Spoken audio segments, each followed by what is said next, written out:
Thursday dawned bright as Wednesday had done the day before.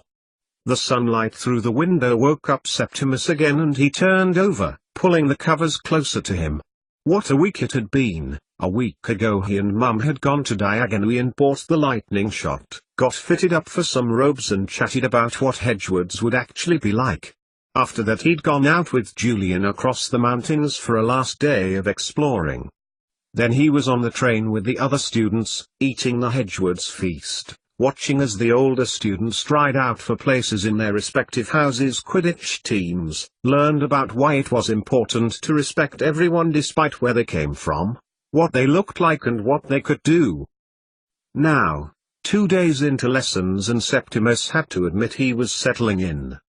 It helped that he was familiar with the school, a little, and had met the headmaster before. But he could understand that there were students who were feeling uneasy and weren't getting involved. The evening before, Sam and Crystalia had organized a getting-to-know-you evening where each new student had to think of something magical that began with the first letter of their name. Then they had to go round in a circle and remember everyone's names. He was Snaky Septimus, a source of high amusement amongst all of them when Julian Jellylegs, on his turn, who wiggled his hips at his friend's moniker. His friend, who knew no one but Septimus, was unfamiliar even with magic, let alone Hedgewoods, and the idea of secondary school was not uneasy. His personality meant he fitted in most sun shone brighter. Septimus sat up, defeated in his hiding from it. Then he heard a hiss in the vicinity of Julian's bed. "September, you awake?" "Yes," Septimus hissed back. "You?" There was a pause. "That's a silly question, September." The curtains of Septimus's bed parted and his friend launched himself on his bed. "I was thinking, perhaps before breakfast, if you could remember how to get past that glamorous lady, you could show me how to send an owl letter?" "Sure," said Septimus, pushing past his already dressed friend. "Let me just get something on, will you?" He descended the stairs to the Gryffindor common room, hoping that this time Sam wouldn't be around. He'd remembered the spell that their prefect had used to get past the fat lady when he went with Sam the previous morning, Alohomora, but wondered, as his friend traipsed behind him, letter in hand, who the glamorous lady was. "The glamorous lady," Julian repeated when they got to the tunnel that led to the portrait. "The fat lady." Kneeling down and beginning to crawl, Septimus rolled his eyes. Of course. Julian was like that. Quietly, towards the portrait's wooden back, Septimus leveled his wand, closed his eyes and commanded, "Alohomora." Well, the cheek.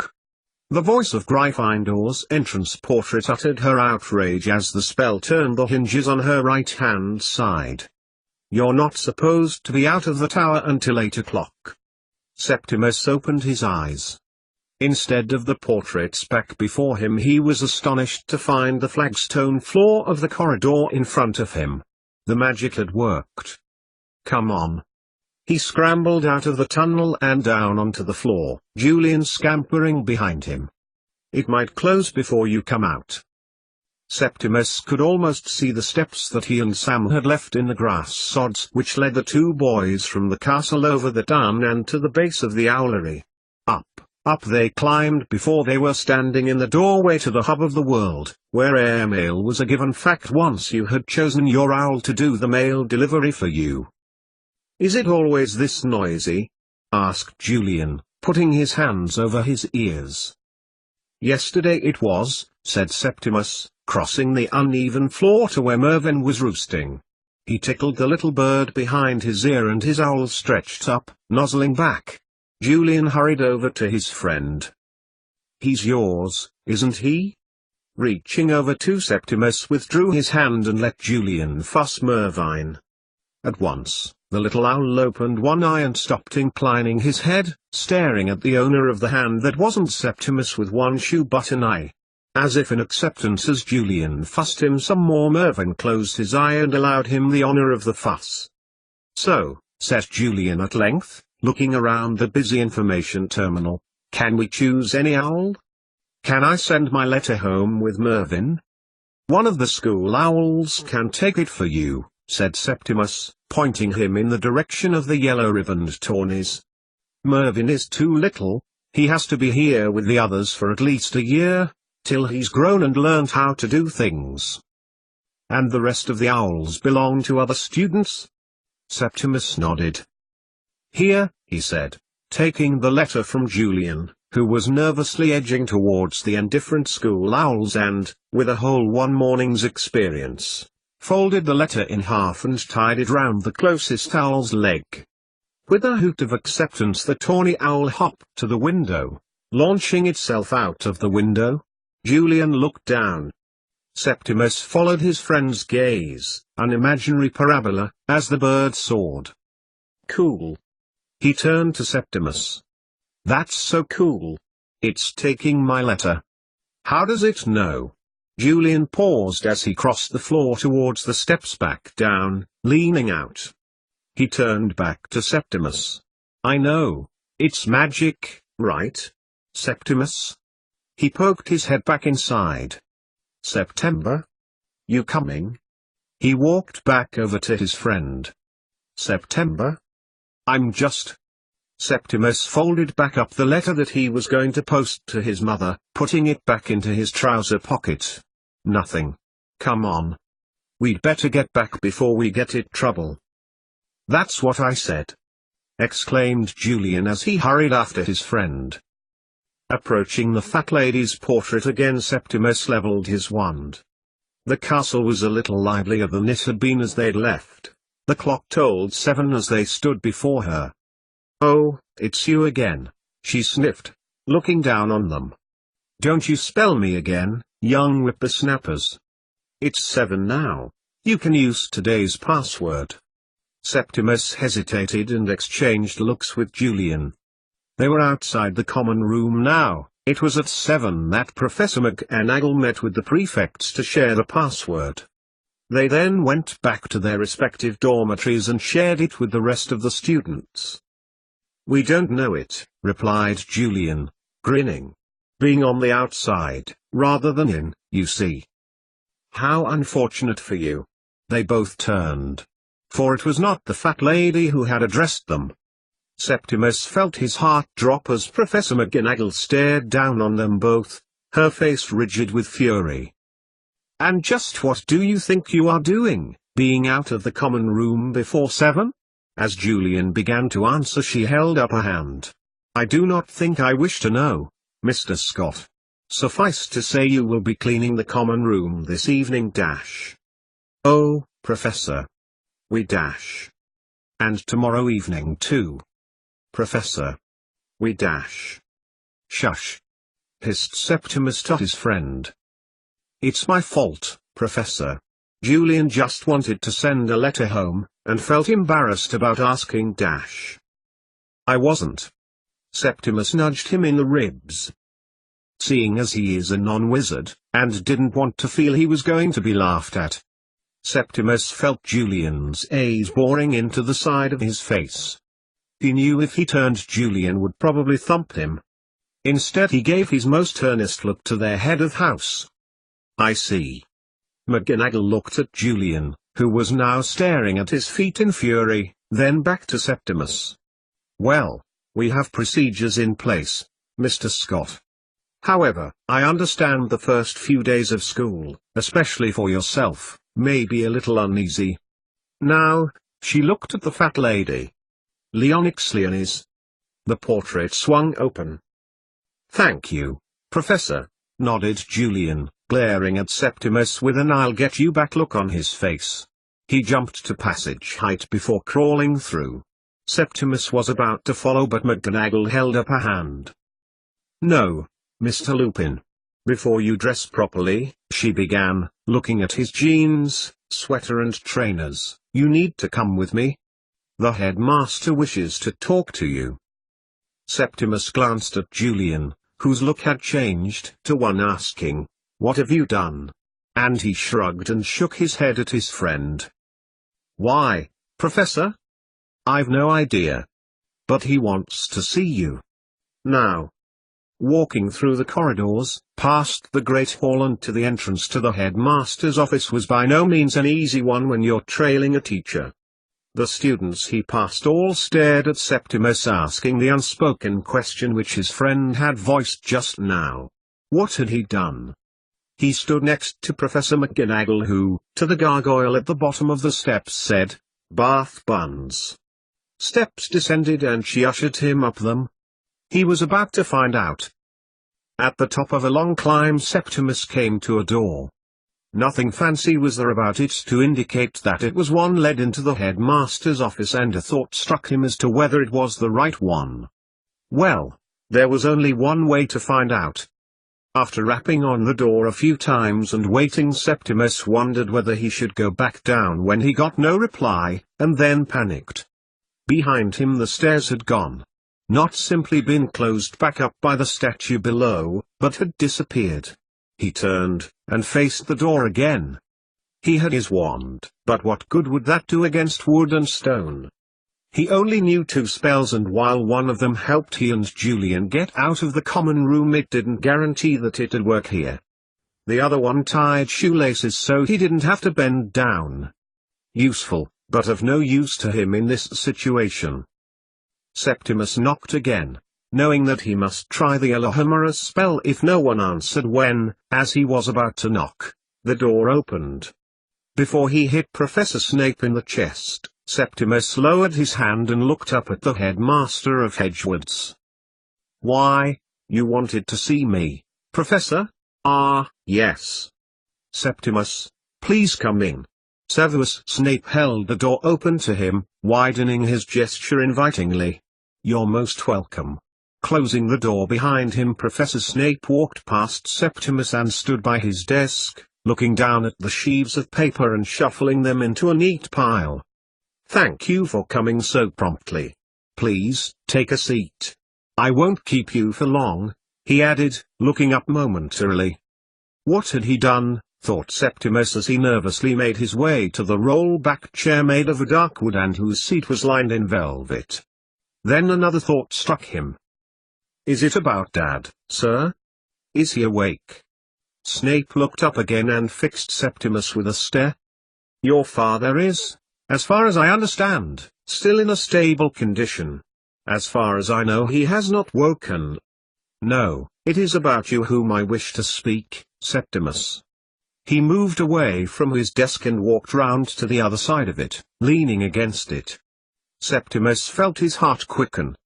Yes, as Julian pointed out, he had been to Hedgewoods before, and Professor Snape had brought him home. From his friend's point of view that meant they were practically family, but the great wizard standing before him, so many accomplishments to his name, and with the power to expel him at a stroke, asking to see him early one morning was not filling him with confidence. "The last time I saw you was in the summer holidays, when your Uncle Cleus brought you with him. You were still deciding, I believe, whether Hedgewoods was the right school for you. So, I wanted to ask you," Professor Snape continued, "whether you still believe that the choice you made was the right one." What had he done? Septimus felt his heart quicken, and the dread that he had felt as he had ascended the stairs to the headmaster's office that he had put aside returned like a lead weight in his stomach. Why was he asking him this?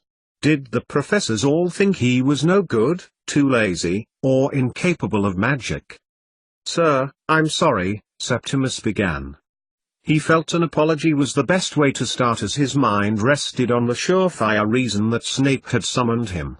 "I know I shouldn't have been out of bed before hours yesterday, and today too, but I wanted to send a letter to Uncle K and one to Mum as well, and, well, Sam Potter, that is, our head boy. He showed me where the owlery was, and, this morning asked if I knew how to send a letter home, and I took him. I knew he felt embarrassed at not having done it before, not that he'd ever admit it, but," he stopped abruptly, as Professor Snape held up his hand.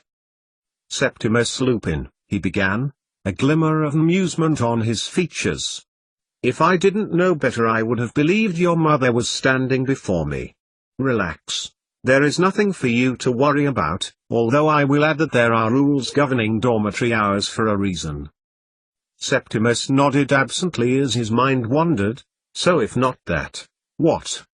So, back to my question, do you believe you chose the right school in Hedgewoods? Just answer the question as is, Septimus. You don't need to analyze it to decide if your answer is the right one. If it's the honest one, then it's right.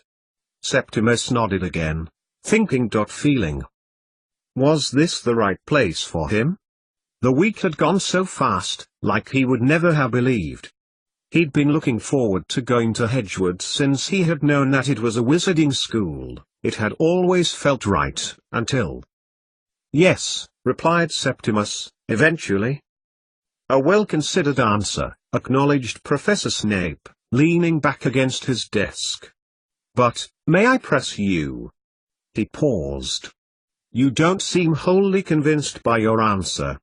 What is making you wish that you were, say, at your local non-wizard school, perhaps in Edgeford? Septimus breathed. It was true, a part of him did wish he was at Edgeford High. I do wish I was there, sometimes. He looked down, and an image of his mother's face drifted into his mind's eye. He looked back at the headmaster. I suppose I just thought, that if I was back there, in Edgeford, everything would be all right. Mum and Dad would be there. I understand your mother explained to you the reason for her leaving, just as you were leaving to come here? Septimus nodded a little, before frowning. And I take it you made your decision to come here before she left? She was going back to Durmstrang to work, Septimus replied, and that it was important work. That's what she said. Indeed, conformed Snape, dropping his head a little, his hair brushing his shoulders. Her work for the ministry requires her to be away. And you are here. It is understandable that you were concerned for her welfare when you believed she was missing. Severus nodded. And yet, she was fine. But Dad, he began, a little thought in his mind prodding Septimus to pay attention to the fact that Professor Snape knew he hadn't sent the letter he had written to his mum. What you need to understand, Septimus, is that, although she is not with you at the moment, although she is working, she has not abandoned you. Snape folded his arms and dropped his head. What she does is of vital importance for the security of the country. I know you probably don't really understand, but, without her there would be more fighting between wizards and non-wizards, for example. Septimus felt his hand tighten over the letter he had procrastinated about sending that was still in his pocket and, in the other, his hand gripped something else too. Is there anything you need to tell me, Septimus? Septimus felt his head drop. I have this. Septimus opened his hand and showed Snape the flu powder that his mother had given him. I know I shouldn't have it, that I shouldn't use it. Callias had told him on many occasions about the security risks and problems that the ministry faced by the illicit use of the flu network. But Mum said that, if I ever felt like I wanted to talk to her I could use it. He held it out towards Snape. When the headmaster did not take it, Septimus dropped his hand and looked at him. Your mother clearly wished you to keep in contact with her, Professor Snape replied as Septimus put the powder back into his pocket. Though you may not use the powder, a non-wizard type that is banned. Why is it that you've delayed in sending the letter you have in your other pocket? Septimus frowned. How could he know? He began, looking down. I just wanted to wait, you see, until we had some news about Dad. He stopped and watched as Professor Snape stood straight, away from his desk and circled back round. I thought, if I gave her some news about Dad she might come back? This time Septimus felt his mouth fell open. Septimus Lupin, continued Snape, spearing an apple from his fruit bowl using what appeared to be a bird-headed letter opener. He smiled as Septimus watched in amazement. The bird had flown from the end of the letter opener and had begun to peck at the apple. My phoenix. Many live in flames and ashes, but this magic of a different sort. This letter opener came all the way from an island north of Finland. The Finns who live on Spitsbergen have spent years trying to keep themselves warm in their climate. Septimus watched, open-mouthed, as the tiny phoenix opened its mouth. A little jet of yellow-blue fire toasted a section of the fruit and the smell of toasted apple filled the air. Marvelous, isn't it? I've found it very useful in melting the wax on my correspondence or, depending on the sender, the entire letter. Septimus smiled, though tried not to laugh too much. It was no wonder his mum was fascinated by magic, no wonder Julian thought it was cool. I have had the privilege of working with your mother for a number of years, Professor Snape went on, fussing the metallized phoenix as it made short work of the apple, toasting each section as it went. What she has given you are things that no one else could. She has given you life, Septimus, and opportunities. You can repay her by doing your best, studying hard, working well, being successful in whatever you do. Just because she is not at home in Edgeford does not mean she is not with you, inside, watching as you work, cheering with you when you get onto the Quidditch team next year. Septimus looked at Snape in fascination. Your mother is still with you even though her skills and talents have taken her away for a while. Now, look Dash. He approached Septimus and stood by his side. On the wall opposite them, where what looked like the faint outline of a door in the brickwork, Professor Snape leveled his wand. I am not sure if your uncle has any plans to take you to see your father, he said to Septimus. He has not approached me to ask if you could be withdrawn. However, Septimus watched as Snape circled his wand slowly at the wrist before flicking it towards the wall. An image appeared, like a movie on the wall, appearing like a watercolor painting. As he watched, he realized the picture on the wall was getting larger and closer to him, a dark image in which Septimus could just make out candles glowing in the darkness. As he got used to the darkness, Septimus began to make out different features in the image. The outline of a bed appeared to the left, and on the right, set horizontally, another. As he peered closer, he realized what he was looking at, or rather, who. Dad. Septimus reached his hand forward towards the left-hand bed, but his hand went through the image, resulting in a swipe. The image you can see can't be touched, said Professor Snape, nor can we interact with it. We are mere observers. However, as you have rightly observed, your father, he gestured to the left, and Sirius Black. Septimus's head jerked to the right and he watched a short, plump woman, a healer, Septimus knew, briskly approaching the bed, a white, folded sheet over her arm and a no-nonsense expression. He watched as she looked at Sirius first, wiping his brow before looking up to the drip which was feeding into his right arm. Taking a reading before pulling off his sheet and throwing over the other, Septimus saw his body, inhaling sharply at the large, ugly bite across the stomach. I've seen Mr. Black when I've been at the hospital, said Septimus, and he always looked so peaceful. Did you know he was attacked by a werewolf? Septimus looked at Professor Snape, then nodded. There is a good chance that he will be fine. Septimus turned his head back to the image as he heard voices in the hospital, and 9 tolls from the clock that resonated around the hospital. At the same time the school bell rang 9. Septimus kept his eyes on the healer who was apparently talking to another about his father and listened intently. Responding to treatment. The lycanthropy treatment that Severus Snape has provided may yet be yielding results. Mr. Black's blood pressure has risen steadily over the past 24 hours. Septimus turned to look at Professor Snape again, whose eyes were fixed on the picture. He looked back too. The dose. The healer who had brought a sheet for Sirius Black had turned to his father's bed, had changed his sheet too and was now looking at the cannula on the back of Remus's hand. The second healer was looking at the chart too. He may have been lost days ago, had it not been for Mr. Snape's genius. Septimus turned sharply to look at the professor again. They said your name. Would it help you to know that I have been asked to help with treatment for your father?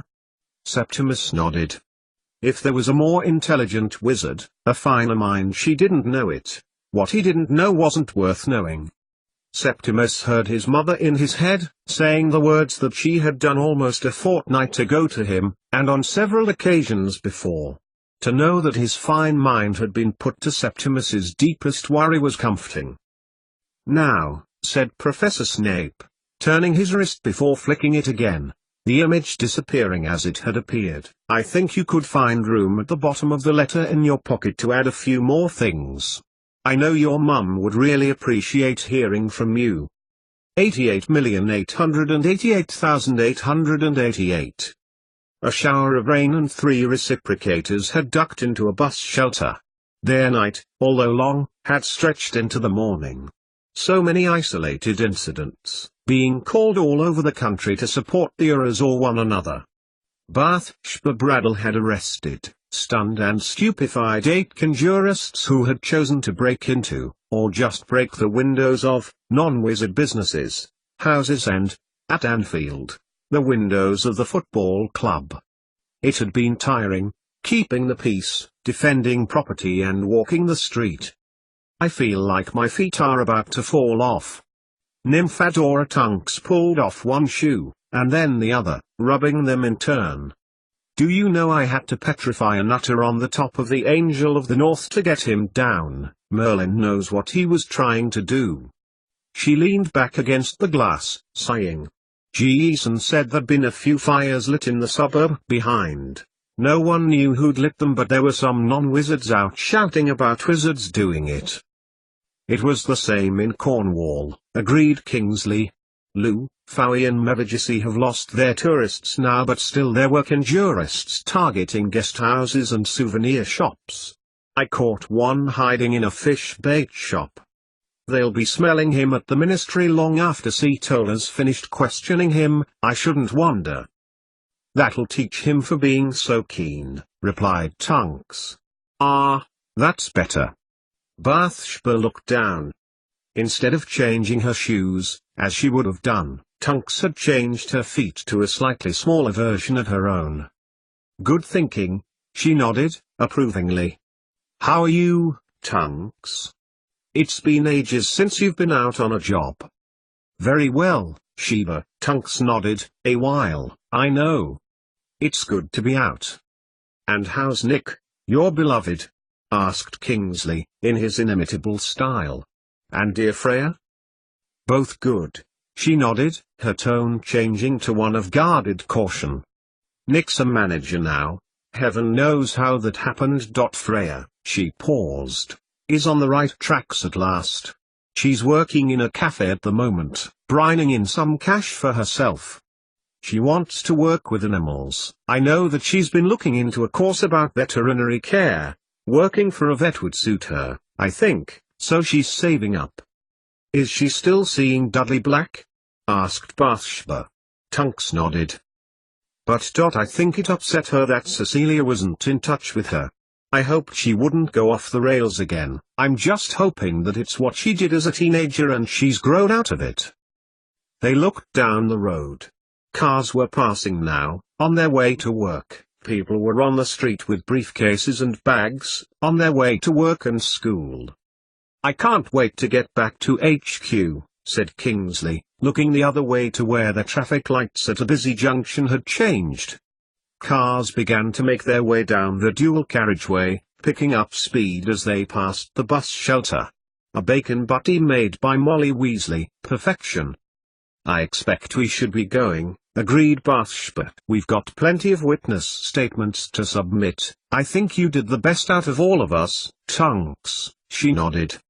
"Let's get walking," said Kingsley as a bus approached the stop. Bathsheba looked up. The weather was good that morning. A walk would be good to clear the mind before returning to the ministry. Besides, Grimmauld Place wasn't far, something she pointed out to Tunks as she complained that they could have disapparated. "Henrietta," said Bathsheba as they went. "Has really no one heard from her?" Tunks and Kingsley both shook their heads. "I mean, It's not like Tabs's situation, she added. I've been expecting hen to breeze in all summer, agreed Kingsley as they turned the corner into an estate of smart, Georgian terraces. Does she even know about Sirius? Said Tunks as they approached Grimwald Place. I mean, she was in Strasbourg before they got attacked. I'm sure Cleus has it all in hand, said Kingsley, looking to the numbers on the houses. 6.8.10.14. Here we are. They looked in unison to the houses. Kingsley closed his eyes and before them 12, Grimwald Place slid out between 10 and 14. They climbed the steps and Kingsley opened the door by leveling his wand at the latch. As he pushed open the door, the smell of bacon wafted down the hall. They all inhaled at the delicious smell. Good old Molly, agreed Tunks as they made their way to the kitchen. 88,888,888. It was late at night. The feeling that he needed to get back to Septimus at the cottage was a hard one for Cleus Lupin to shake. Always leaving him, always under the security spell. It was a wonder that, in his care, the boy had remained as normal as he had done. The chair upon which Cleus was sitting creaked under his weight as he shifted on it, running his fingers agitatedly through his long hair. Remus seemed to be getting worse. Despite the specialist care, despite the hope he had in Snape, Remus was still lying there, as ill as he had looked on that fateful day when he had been brought in. His care was second to none here. The healer assigned to both him and Sirius seemed to be more than capable, and was keen to look further than existing remedies and potions to keep themselves comfortable. But now, looking at his dear brother's face, peaceful in its unanimity, stomach-churningly still, he wondered how long it would be until something happened. He closed his eyes, but not for the restful escape of sleep. The argument he and Snape had had a few days before replayed itself in his mind. Snape accused Cleus of lying, or rather, concealing the truth over one aspect in the role they had shared. He had wondered aloud how much else Cleus had manipulated or kept from him. Cleus had, in turn, accused Snape of not getting potion to Remus quickly enough. He opened his eyes. The pragmatist in him knew that potions had to be tried and tested, researched and investigated to be effective. There would be no point hurrying something if it did nothing or, worse still, made his brother worse. That said, Cleus could no more champion Remus's health than the tides could stop ebbing and flowing. Why could the solution not be given quicker? It was not as if Snape didn't have access to the Romanian expert in vampirism. Cleus reached down for Remus's hand as the healer came to top up his drip before turning to Sirius, changing his tube before taking his pulse and recording it on a clipboard hanging by his bed. She had not done the same for Remus. Had the healer given up hope? All urges to run after her and question her actions Cleus managed to suppress, just. He looked back at Remus. Never when he had accepted the role from Aberforth Dumbledore did he think it would come to this. Would it have been the same for his predecessor? Was it despite or because of his involvement with government that such a situation were to have occurred? Would they both be lying there like this if Aberforth was still alive? Would he have handled things differently? Undoubtedly so. But what gave Cleus hollow comfort as head of the Reciprocators was that the force or forces from beyond the borders of the country which were so effective, rolling fast and efficiently between conjurists, coordinating attack after attack, were being challenged at last. It wasn't Britain alone.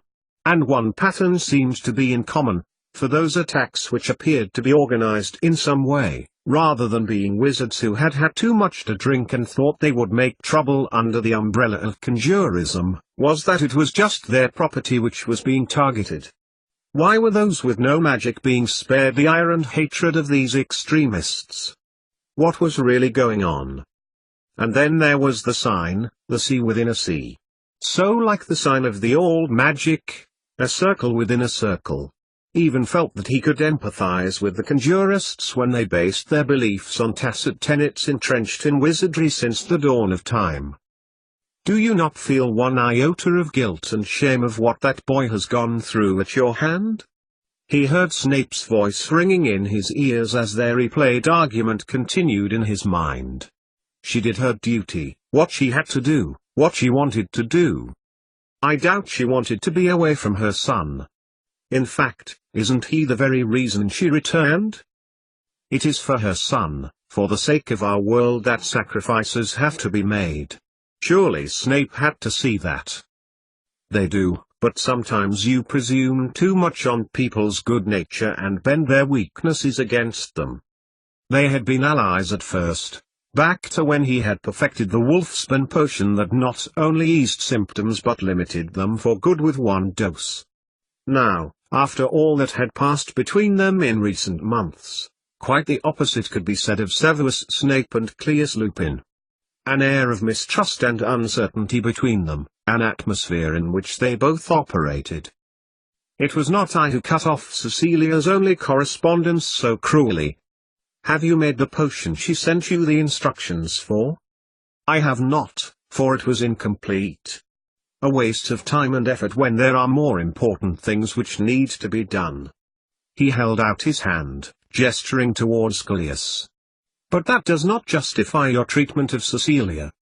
Cleus remembered pausing, his words hovering on his lips. Unspoken, they were still conveyed to Severus Snape's mind, paraphrased perhaps, but with none of their meaning lost. She is still married to my brother, Snape, Cleus had said at length. My brother is not yet dead. Snape said nothing and jerked his head in an awkward nod before reaching into his robe and pulling out a green vial. The next dose of antidote. See that your brother gets it. Cleus had given it to the healer as he had arrived that evening, and he presumed she had used it in his replacement drip. Sirius needs this, you'll recognize it, Cleus. Though he has a better prognosis, he is not yet conscious and, even when he is, the poison will still be in his system. As it was in his, Cleus mused. The wolfsbane potion, even the modified version that seemed to be helping Sirius, did not clear all of the symptoms. Besides, he may indeed have a relapse before he can be treated to any great extent. Unlike Remus, thought Cleus grimly, who had little hope. They both knew it, but neither uttered the words. Just how much Snape might have wanted such a thing to happen he could but speculate, and even for speculation he had precious little time. What was keeping his brilliant mind from allowing them to recover? Was it simply limitations in terms of time and availability of ingredients? Was he, Cleus, indeed hoping for the impossible? Do you remember what Aberforth said to both of us? Snape had asked, but Cleus had refused to acknowledge his question. My regards, Cleus had replied, and withdrew his wand from its offensive posture. Good evening, he'd added. Seconds later a cloud of green smoke coiled from where the wizard had been standing as Cleus Lupin had disapparated. Mr. Lupin. Mr. Lupin. From his thoughts Cleus had been pulled by a healer. He looked around, blinking in the semi-darkness. The healer was not Remus's, and he looked at him, frowning a little. Good news indeed. Instinctively Cleus looked at his brother, but the healer pointed to where Remus's and Sirius's healer was, moving and rushing about. And from the bed the sheets twitched. Mr. Lupin, said the healer again. Sirius Blackdot, he's awake.